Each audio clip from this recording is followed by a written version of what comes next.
Hello students, good morning সকলোলৈ হাৰত নিশ্চয় ভালে আছা আৰু আজি এটি নতুন ভিডিঅ'লৈ সকলোকে স্বাগতম জনাইছোঁ।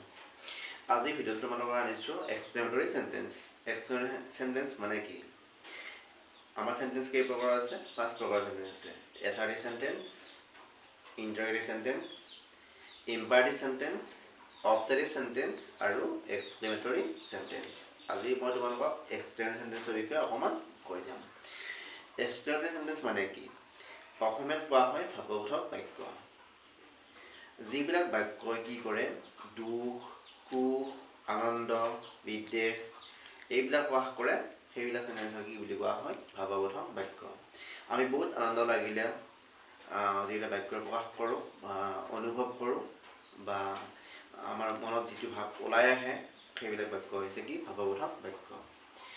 দুখ লাগিলেও আমি যেনেকুৱা মনত ফিল আহে, চৰ ফিল হয়, সেইবিলাক বাক্য আমাৰ কি হ'ল? ভাৱবোধক বাক্য। বা ক'ৰবাত গৈছোঁ, ধুনীয়া বাগিচা দেখিছোঁ, ধুনীয়া লাগিছে, এইটো মনৰ যিটো ৰিয়েকশ্যন হয়, সেইবিলাক বাক্য কি বুলি কোৱা হয়? ভাৱবোধক বাক্য বুলি কোৱা হয়। ইয়াতে আমাৰ কি হয়? হাই, এলাচ, হুৰা এইবিলাক শব্দ প্ৰয়োগ কৰোঁ। এতিয়া মই এটা এক্সাম্পল দিছোঁ। বা আমি খেলত জিকিলোঁ, এইটো কি কৰিছোঁ? আনন্দ কৰিছোঁ। বা আমি খেলত জিকিলোঁ। হুৰা এটা কি দিব লাগিব? ভাৱবোধক চিম্বল দিব লাগিব। উই হেভ ওন দ্য গেম।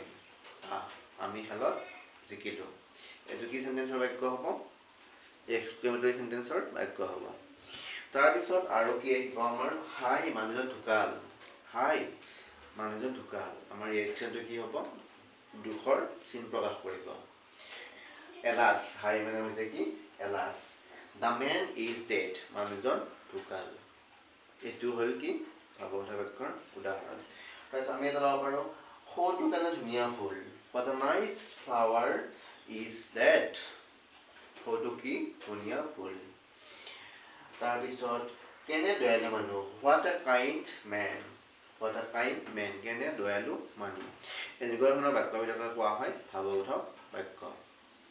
দুখ কৰিলে প্ৰকাশ কৰা বাক্য, সুখ আহিলে প্ৰকাশ কৰা বাক্য, আনন্দ লাগিলে প্ৰকাশ কৰা বাক্য, এইবিলাকক কোৱা হয় এক্সপ্লেনেটৰী সেন্টেন্স আৰু অসমীয়াত কোৱা হয় ভাৱবোধক বাক্য। ধন্যবাদ। নেক্সট ভিডিঅ'লৈ তোমালোকক আনিম মই ইণ্টাৰগেটিভ অবজেক্টিভ সেন্টেন্সৰ বাক্যৰ বিষয়ে।